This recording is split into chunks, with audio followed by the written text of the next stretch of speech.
દ્વારકાના મીઠાપુર ખાતે આવેલ ટાટા કેમિકલ્સના મહાકાય ઉદ્યોગ અને તેમાંથી નીકળતું ખરાબ કેમિકલ્સ જેની ભયંકર અસર દરિયાઈ જીવસૃષ્ટિ પર પડી છે। આ વાત જ્યારે સામે આવી ત્યારે આરંભડા ગામે આવેલ માછીમારો સાથે વાતચીત કરી અને જે સત્ય સામે આવ્યું તે ચોંકાવનારું હતું। તો ચાલો સાંભળીએ શું કહી રહ્યા છે માછીમાર।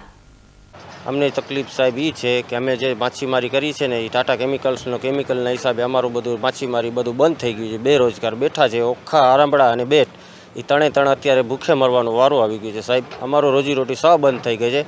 અમારા બાળકોને અમારે નભાવવું કેમ, અમારે ભણાવવું કેમ, એ જાતનું બધે અમારો પરેશાની થઈ ગઈ છે સાહેબ।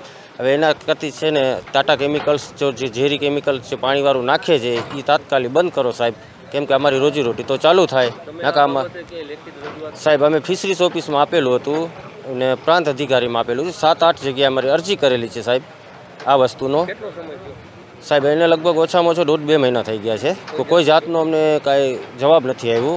ફિશરીઝ અધિકારી સાહેબ અમારા ઘરે આવ્યા હતા, એ બધું નિરીક્ષણ કરી અને લખીને વહી ગયા છે। એનો કોઈ જવાબ આવ્યો નથી પાછો અમને કોઈ જાતનું।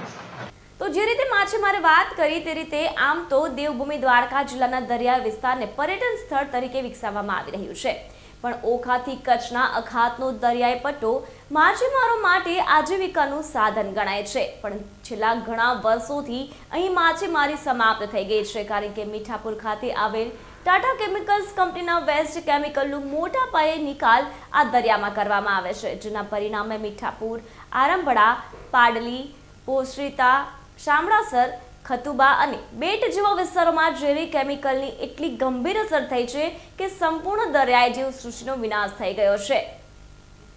यहाँ आश्रे 200-250 होड़ी है जे टाटा केमिकल से जेटी बनावी है एमांथी झेरी केमिकल नाखे है। हवे ए बधा होड़ीओनो धंधो रोजगार बधुं छीनवाई गयो छे। अत्यारे बधे भूख मरवानो वारो आव्यो छे।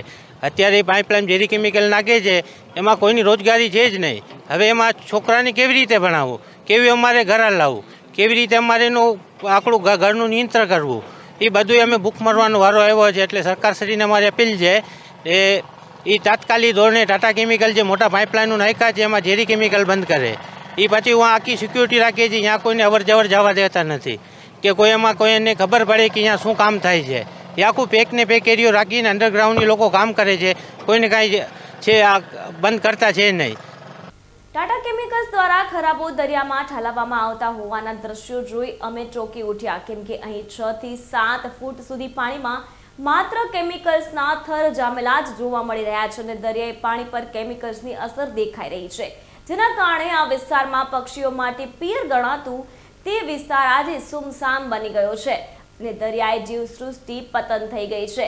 ત્યારે જાગૃત માછીમારો દ્વારા ફિશરીઝ વિભાગ ગાંધીનગરને લેખિત રજૂઆત કરવામાં આવી છે। હવે ફિશરીઝ વિભાગ દ્વારા જીપીસીબીને તટસ્થ તપાસ કરવાનો આદેશ આપ્યો છે।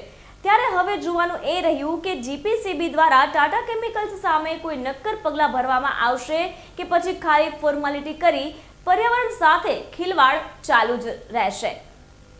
દીક્ષિત ભીખુભાઈ, રહેવાસી આરંભડા, દેવભૂમિ જિલ્લા માનવ અધિકાર એસોસિએશનનો પ્રેસિડેન્ટ છું। એ હોદ્દાની રૂએ મારી પાસે બેટ, આરંભડા, ઓખા અને નાના માછીમારો જેવા કે નાની હોડી લઈને પોતાના પરિવારનું ગુજરાન કરે છે, પણ મારી પાસે એ ફરિયાદ આવી કે ટાટા કેમિકલ્સ મીઠાપુર દ્વારા જેટી દરિયામાં બનાવવામાં આવી છે ને એમાં પાઇપ ફિટ કર્યા છે અને એ પાઇપ દ્વારા દરિયામાં કેમિકલ નાખે છે અને એ કેમિકલથી માછીમારી ધંધા સાથે સંકળાયેલા તમામ લોકો બેરોજગાર બન્યા છે, કારણ કે માછલી અંદર મળતી નથી, રોગચાળો ફાટે અને માછલી એ લોકો જે તે સમયે 1000-2000ની લઈ આવતા હતા, આજે 200 રૂપિયાની માછલી એના હાથમાં આવતી નથી અને એ લોકોને છોકરાઓને ભણાવવું, પોતાનો પરિવારનું પુરવાર કરવું, ગુજરાન કરવું એ પણ અત્યારે અશક્ય બન્યું છે।